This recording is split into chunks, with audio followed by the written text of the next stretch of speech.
শিয়ালপাড়া জঙ্গলে বল্টু নামের এক শিয়াল তার বউ শেফালি শিয়ালিনী ও তার মেয়ে টিনাকে নিয়ে বাস করত।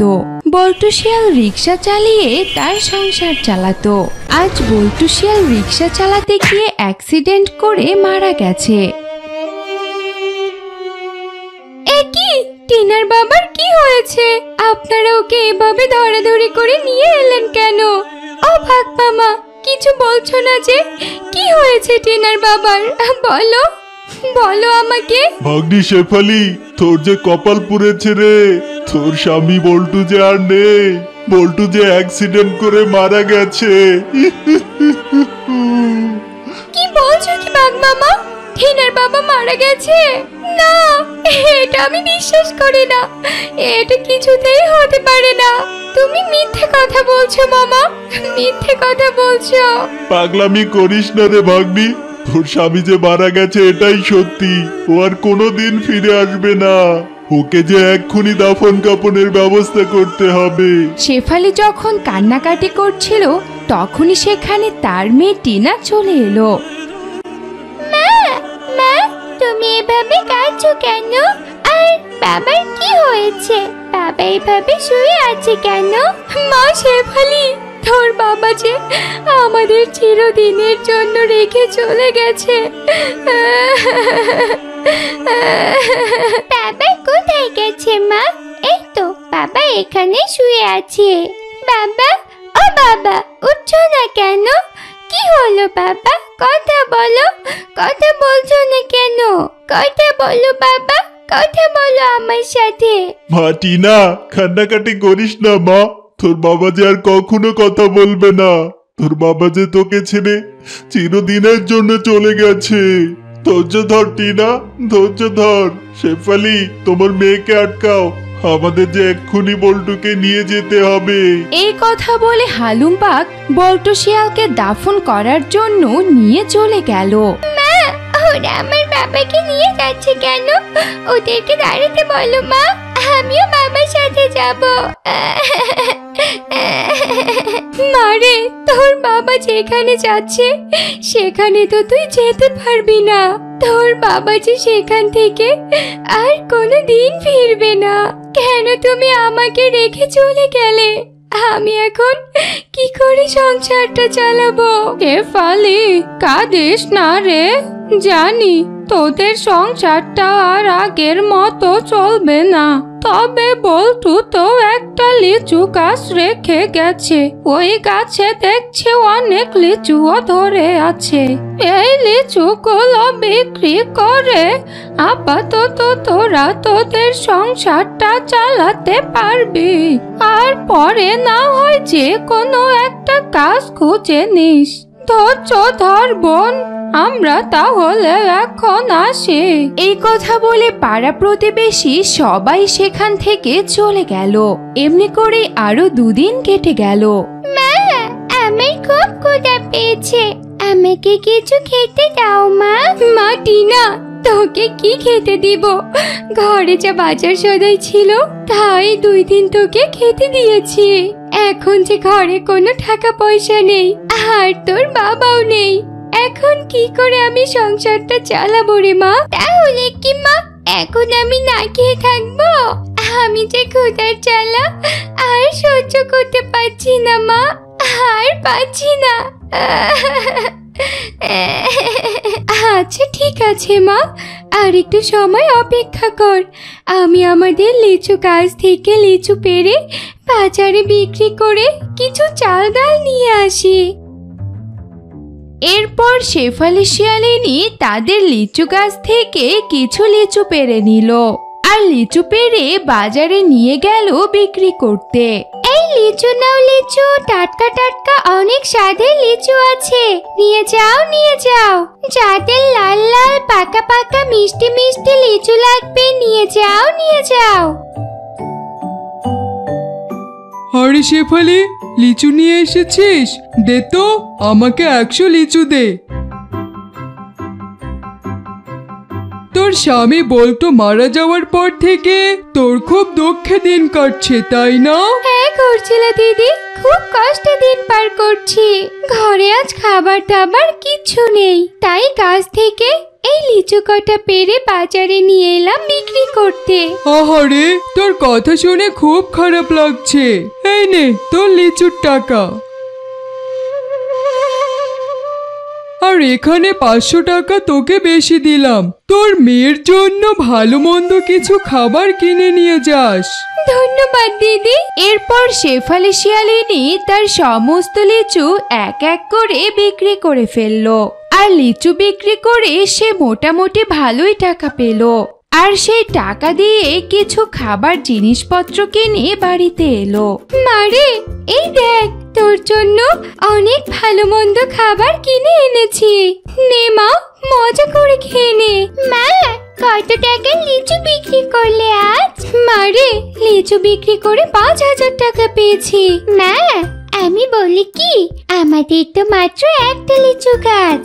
যদি অনেকগুলো লিচু গাছ থাকতো তাহলে তো আমরা লিচু বিক্রি করে অনেক টাকা পেতাম।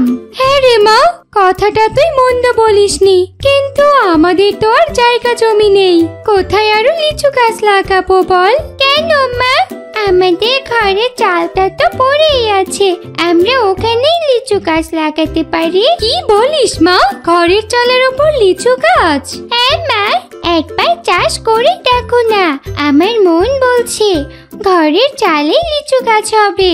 আচ্ছা ঠিক আছে মা, তুই বলছিস যেহেতু, আমি কালই বাজার থেকে লিচুর চারা নিয়ে আসবো। নে মা, এখন খেয়ে নে, অনেক রাত হয়ে গেছে। এভাবেই সেই রাতটি পেরিয়ে গেল। পরদিন শিয়ালিনী বাজার থেকে কিছু লিচুর চারা কিনে নিয়ে এলো। তারপর তারা দুই মা মেয়ে মিলে সেই লিচুর চারা গাছগুলো ঘরের চালের উপরে রোপণ করে দিল। মারে, লিচু চারা গাছগুলো তো রোপণ করে দিলাম, এখন খোদাই জানে চারা গাছগুলো বাঁচবে কিনা। বাঁচবে মা, বাঁচবে, তুমি কোনো চিন্তা করো না, দেখবে চারা গাছগুলো বড় হবে আর বড় হয়ে তাতে লিচুও ধরবে। এভাবে আরো বেশ কিছুদিন কেটে গেল। আস্তে আস্তে লিচুর চারাগুলো বড় হতে লাগলো। তারা মা মেয়ে দুজনেই সেই লিচু গাছগুলোর অনেক যত্ন করতে লাগলো। কিছুদিন পরেই আস্তে আস্তে গাছগুলো বড় হয়ে তাতে লিচু ধরতে লাগলো। শিয়ালপাড়া জঙ্গলের সবাই তো পুরো অবাক হয়ে গেল। শিয়ালিনী, আমাকে 100 লিচু দে, তোর এই 12 মাসে লিচু খেতে যে কি সুস্বাদু, একবার খেলে বারবার খেতে মন চায়। আর কি অদ্ভুত, তুই ঘরের চালে লিচুর গাছ লাগিয়েছিস। এই জঙ্গলের অনেকেই চেষ্টা করেছিল, কিন্তু তারা কেউই ঘরের চালের ওপর লিচু গাছ রোপণ করতে পারেনি। আর বলো না মামি, আমারও প্রথম বিশ্বাসই হচ্ছিল না যে ঘরের চালে লিচুর গাছ হবে, কিন্তু আমার মেয়ে বলল একবার চাষ করে দেখতে। আর ঘরের চালে লিচু চাষ করে তো পুরো বাজিমাত হয়ে গেল। এখন এই লিচু বিক্রি করে আমার সংসারটা খুব ভালোভাবে চলছে। মামি, ভালোই হয়েছে, বউটা মারা যাওয়ার পর তুই খুব কষ্টে দিন পার করছিলি। এই ঘরের চালে লিচুর কারণে তোর একটা আয়ের পথ হয়েছে। দে শেফালি, আমায় 100 লিচু দে। এই নাও মামি। এই নে তোর টাকা। টাকা দিয়ে হালিমা বাঘিনী সেখান থেকে চলে গেল।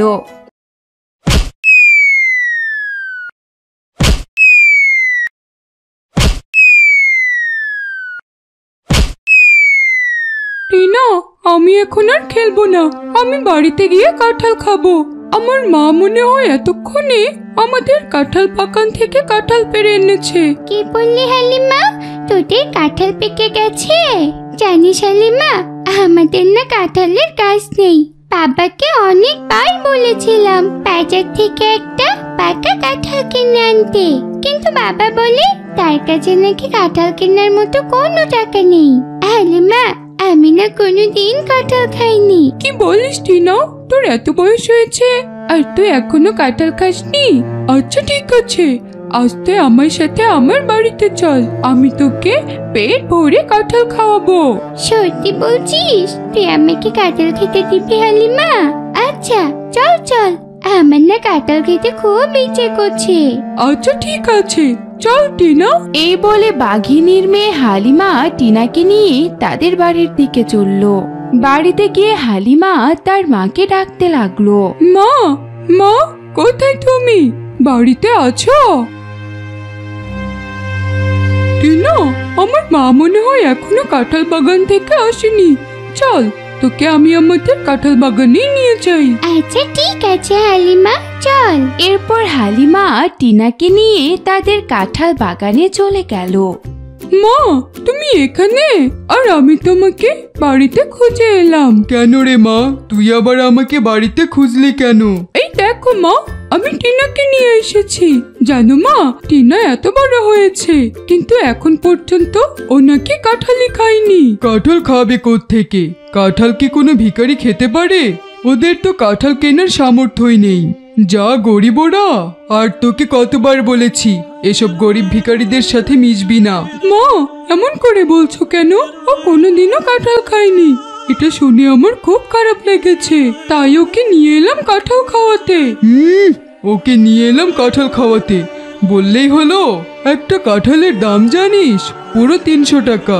আমি এখন ওই ভিখারিকে একটা কাঁঠাল খেতে দিয়ে 300 টাকা নষ্ট করব নাকি? কি বলছো মা? 300 টাকা নষ্ট হবে কেন? আমি যদি এখন একটা কাঁঠাল খেতে চাই, তুমি দিতে না? হ্যাঁ দিতাম, কিন্তু তোকে দেওয়া আর ওকে দেওয়ার মধ্যে অনেক তফাৎ আছে। তুই আমার মেয়ে, তোর যত খুশি মন চায় তুই আমার বাগানের কাঁঠাল খাবি, কিন্তু ওকে আমি ফ্রিতে কাঁঠাল দিতে যাব? মা, ও আমার বান্ধবী, আমরা দুজনে একসাথে খেলা করি। ওকে দাও না একটা কাঁঠাল খেতে। তোকে বললাম না আমি এখান থেকে যেতে? এসেছে বান্ধবীকে কাঁঠাল খাওয়াতে। হালিমা, আমার কাঁঠাল খেতে হবে না, গরিবদের কাঁঠাল খেতে নেই। আমি বুঝে গেছি। এই কথা বলে টিনা সেখান থেকে চলে গেল। টিনা চলে যাওয়ার পর হালিমা ওর মাকে বলল, মা, এটা তুমি কোনো কাজ করলে?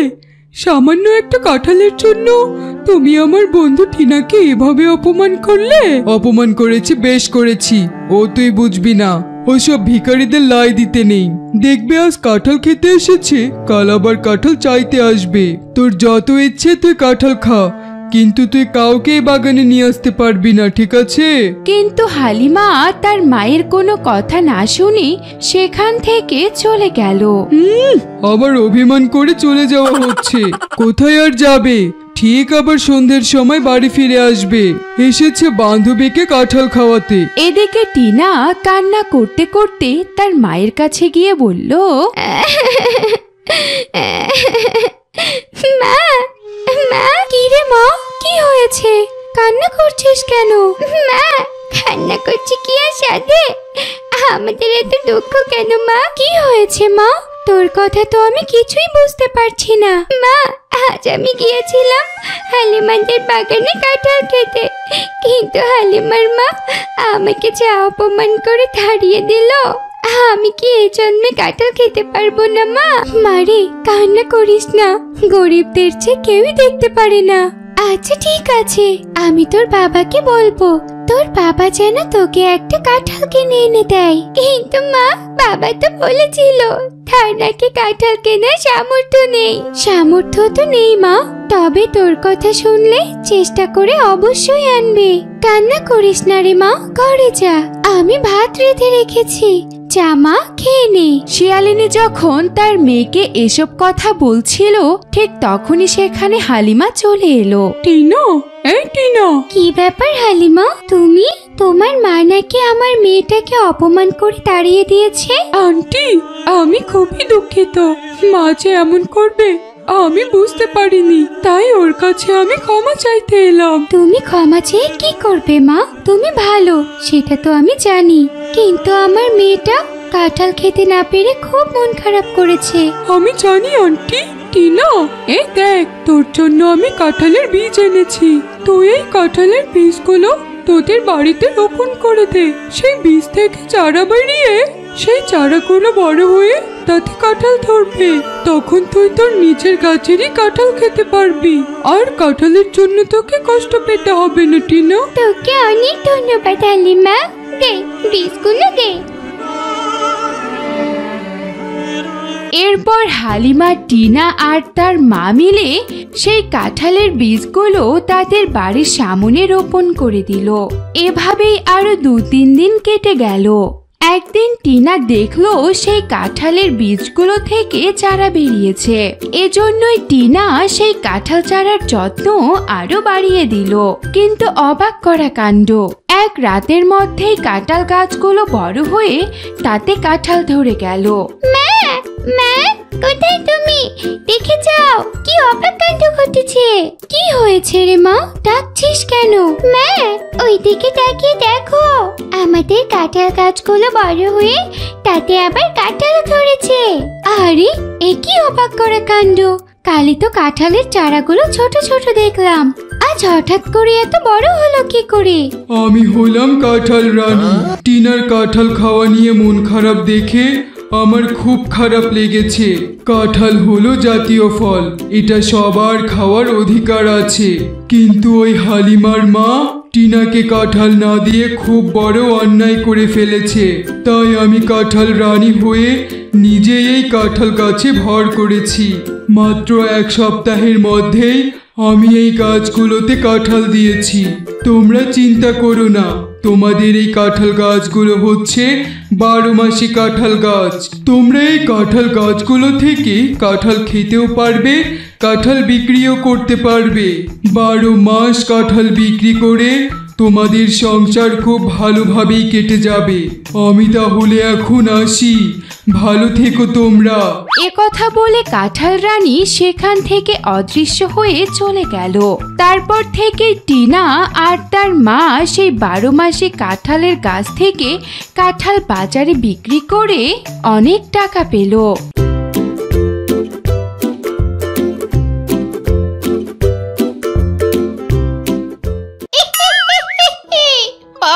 তুমি তো দেখছি দারুণ কাজ করেছো। যেতে না যেতে একটা কচি হাতছানাকে ধরে আমার খাওয়ার জন্য নিয়ে এসেছো। দাও বউ দাও, হাতছানাটাকে আমি মজা করে খাই। এসব তুমি কি বলছো? আমি কি হাঁসের ছানাটিকে তোমার খাওয়ার জন্য নিয়ে এসেছি? কি বলছো কি বউ? ওকে আমার খাওয়ার জন্য নিয়ে আসোনি, তাহলে কার খাওয়ার জন্য নিয়ে এসেছো? আমি তো তোমার কথা কিছুই বুঝতে পারছি না বউ। ও, তুমি মনে হয় জানোই না, আমাদের যে বিয়ে হওয়ার 10 বছর হয়ে গেল, এখন পর্যন্ত একটা সন্তান দিতে পারলে না। আমি কি সারা জীবন মা ডাক শুনতে পারবো না? বউ, এসব তুমি কি কথা বলছো? আমি তো চেষ্টা করছি, কিন্তু আমাদের যদি সন্তান না হয় তাহলে এখানে আমার কি করার আছে বলো? তোমার যেহেতু কিছুই করার নেই, তাহলে তুমি এই হাঁসের ছানাকে খাওয়ার কথা ভুলে যাও। ও আজ থেকে আমাদের বাসায় থাকবে, ও আমার সন্তান। যদি কখনো ওর দিকে লোভ লালসার চোখে তাকিয়েছো, তাহলে সেদিনই হবে তোমার এই জঙ্গলের শেষ দিন। আমি তোমাকে সোজা কবরে পাঠিয়ে দেব, বুঝেছো? যাও, এখন কথা না বাড়িয়ে নদী থেকে কিছু মাছ ধরে আনো, ওকে খাওয়াতে হবে। ওরে বাবারে, এখন বিপদে পড়লাম। আমার কাজ তো হচ্ছে মুরগি শিকার করে খাওয়া, আর বউ কিনা আমাকে পাঠাচ্ছে মাছ ধরে আনতে। আমি নদীতে মাছ ধরবো কি করে? আমি তো সাঁতারও জানি না। কি ব্যাপার, বিড়বিড় করে কি বলছো? আমি তোমাকে মাছ ধরে আনতে বললাম না? তুমি কি এখান থেকে যাবে, নাকি লাঠি দিয়ে গুহার বাইরে পাঠিয়ে দিব? ওরে বাবারে, এ তো দেখছি বউ না, পুরো দরজাল একটা মহিলা। নিজের স্বামীকে লাঠি দিয়ে গুহার বাইরে পাঠিয়ে দিতে চাচ্ছে। এখন আমার বউয়ের মেজাজ পুরো 2400 ভোল্টে আছে। এখন আর কোনো কথা বলা যাবে না। যাই দেখি নদীতে গিয়ে কোনো মাছ টাছ পাই কিনা। এই কথা বলে শিয়াল চলল নদীর দিকে।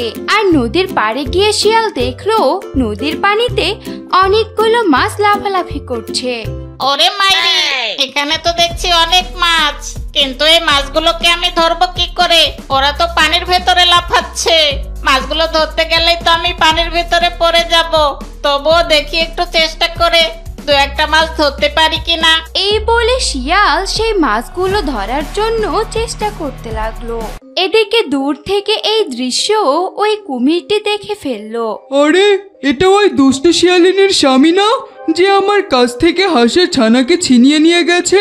মনে হচ্ছে তো বেটা ওই হাঁসের ছানাটিকে মাছ খাওয়ানোর জন্য নদীতে মাছ নিতে এসেছে, আর মাছ ধরতে গিয়ে পানিতে পড়ে গেছে। ভালোই হলো, ওই হাঁসের ছানাটিকে খেতে পারেনি তাতে কি হয়েছে? ওই পাজি শিয়ালিনীর স্বামীকে খেয়ে তারই প্রতিশোধ নিব। যেমন ভাবনা তেমন কাজ। কুমির চলল সেই শিয়ালিনীর স্বামীর কাছে। এদিকে কুমিরকে দেখে তো দুষ্ট শিয়াল অনেক ভয় পেয়ে গেছে।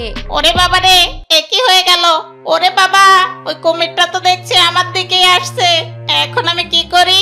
হায় হায়, এখন যদি আমি তীরে না উঠতে পারি তাহলে তো ওই কুমিরটা আমাকে ধরে খেয়ে নিবে। দেখি একটু চেষ্টা করে তীরে উঠতে পারি কিনা।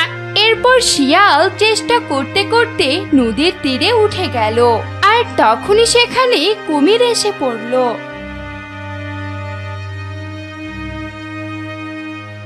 আর ধুর, অল্পের জন্য মিস হয়ে গেল। না না না, ওই পাজি শিয়ালকে বুঝতে দেওয়া যাবে না যে আমি ওকে খেতে এসেছি। শিয়াল ভাই, কি ব্যাপার? তুমি আমাকে দেখে উঠে গেলে কেন? আমি তোমাকে তো খেতে আসিনি ভাই। আমি দূর থেকে দেখছিলাম তুমি মাছ ধরার জন্য চেষ্টা করছিলে, কিন্তু পাচ্ছিলে না, তাই আমি তোমাকে সাহায্য করতে এসেছি। তোমার কতগুলো মাছ লাগবে আমাকে বলো, আমি তোমাকে এক্ষুনি মাছ ধরে দিচ্ছি। কুমিরের এমন মিষ্টি কথা শুনে শিয়াল মনে মনে বলল,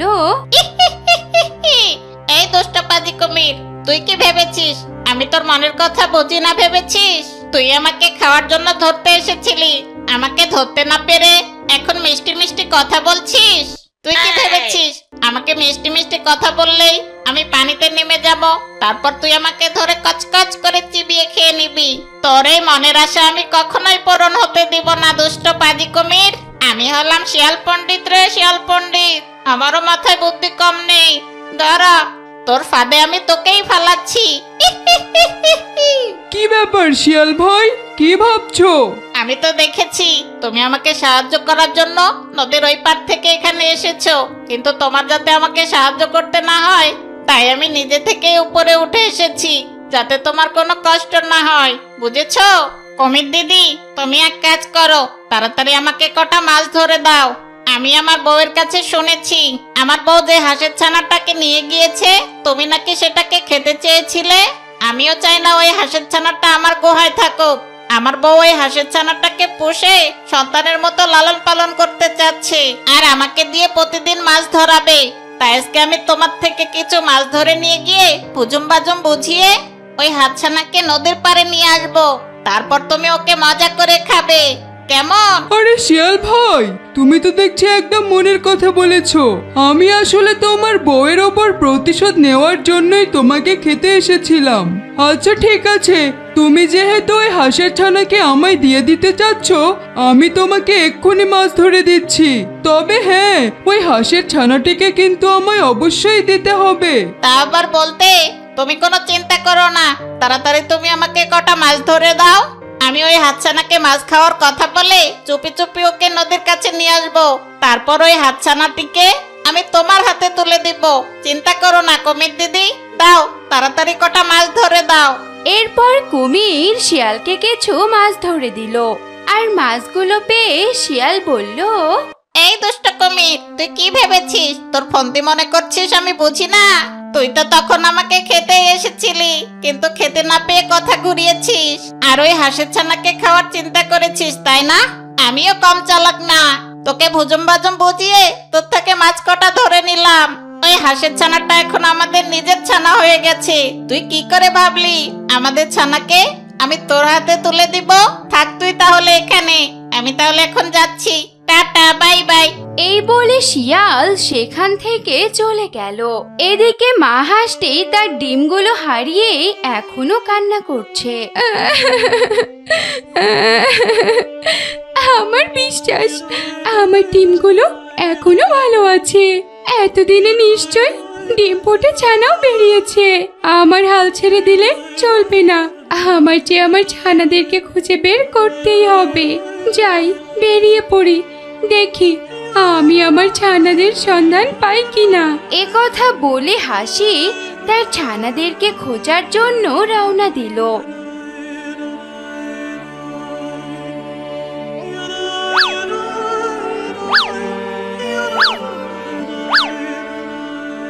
হায় কোথায়? কি কোথাও তো আমি আমার ছানাদেরকে দেখতে পাচ্ছি না। তবে আমার হতাশ হলে চলবে না। আমার মন বলছে ওরা এখনো বেঁচে আছে। আমাকে যে ওদের খুঁজে বের করতেই হবে। শিয়ালপাড়া জঙ্গলে হাসি আর হেনা নামে দুই হাসি বান্ধবী বাস করত। হাসির একটি মেয়ে ছিল, ওর নাম ছিল মিষ্টি।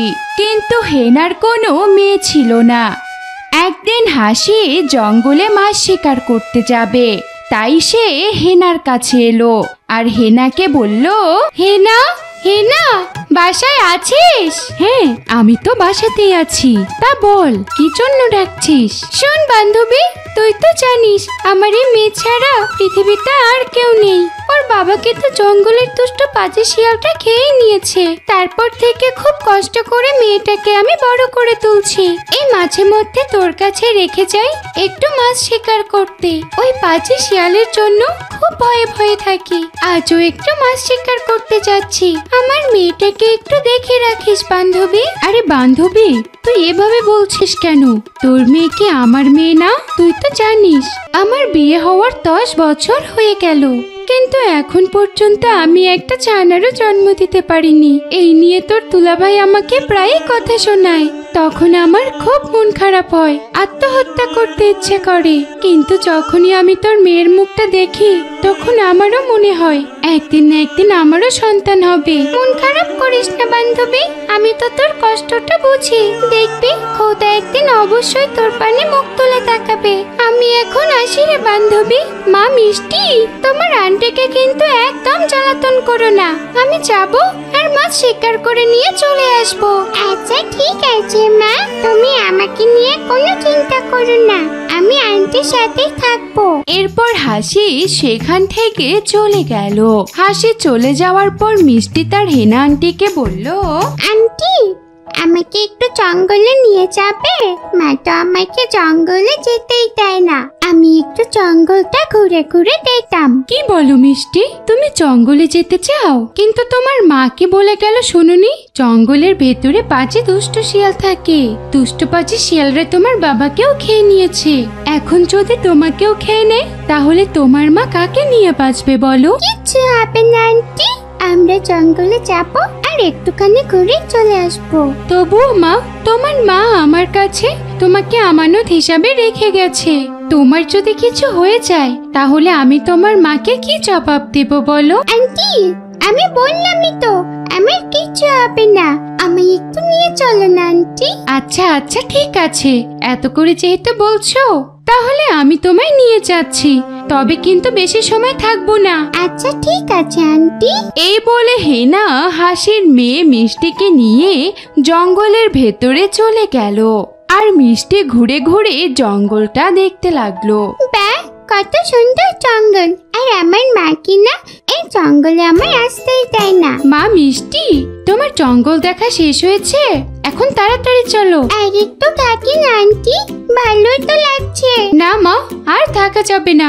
শিয়ালরা টের পেয়ে গেলে খুব বিপদে পড়তে হবে। এই কথা বলে হেনা জোর করে হাসির মেয়ে মিষ্টিকে নিয়ে তার বাসায় চলে এলো।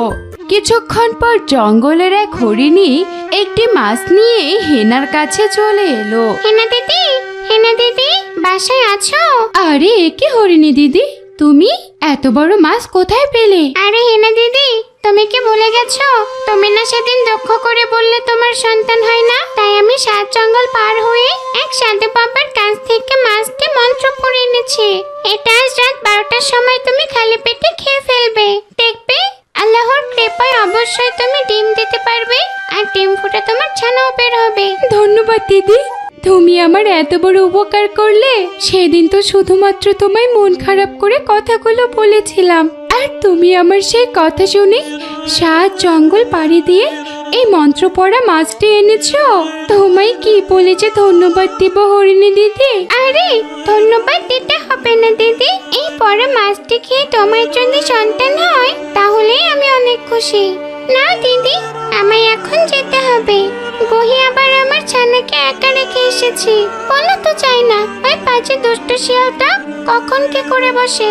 আচ্ছা ঠিক আছে দিদি, যাও তাহলে। এরপর হরিণী সেখান থেকে চলে গেল।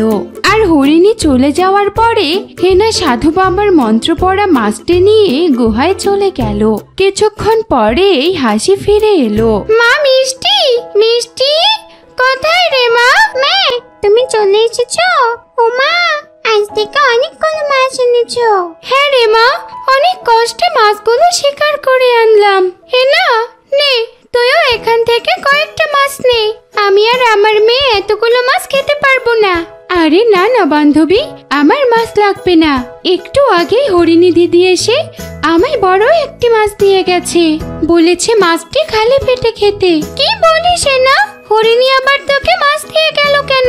আমার যে সন্তান হয় না, এই দুঃখের কথা কিছুদিন আগে হরিণী দিদিকে বলেছিলাম।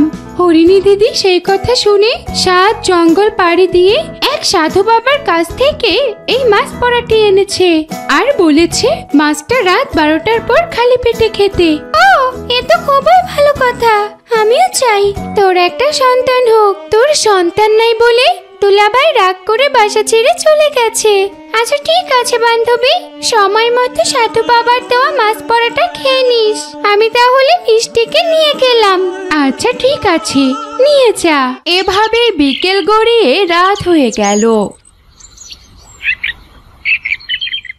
রাত 12টার পর হেনা সেই সাধু বাবার দেওয়া মাছটি খেয়ে নিল। এমনি করে বেশ কিছুদিন কেটে গেল। হঠাৎ একদিন হেনা একটি ডিম দিয়ে ফেললো। আরে এ কি, আমি ডিম দিয়েছি? ওরে বাবা, পুরো 10 বছর পর আমি একটা ডিম দিতে পারলাম। মনে হচ্ছে তো ওই সাধু বাবার মাছ পড়াটা কাজে লেগেছে। আমি আজ খুব খুশি। এবার তাহলে আমি আমার সন্তানের মুখ দেখতে পারবো। হেনার ডিম দেওয়ার কথা শুনে হাসি হরিণী সবাই অনেক খুশি হলো। এভাবে আরো বেশ কিছুদিন কেটে গেল। হেনা আরো কয়েকটি ডিম দিয়ে তাতে তাই বসেছে। আজ হেনার ডিম ফুটে 3টে ছানা হয়েছে। ও কত সুন্দর ছানা 3টে, ঠিক দেখতে আমার মতো। আমি যে কি খুশি হয়েছি। এদিকে হেনার ছানা জন্মের কথা শুনে হেনার স্বামী হাসাও হেনার কাছে ফিরে এলো। সে এখন অনেক খুশি। এরপর থেকে হেনা তার স্বামী আর 3 সন্তানকে নিয়ে সুখে শান্তিতে দিন কাটাতে লাগলো।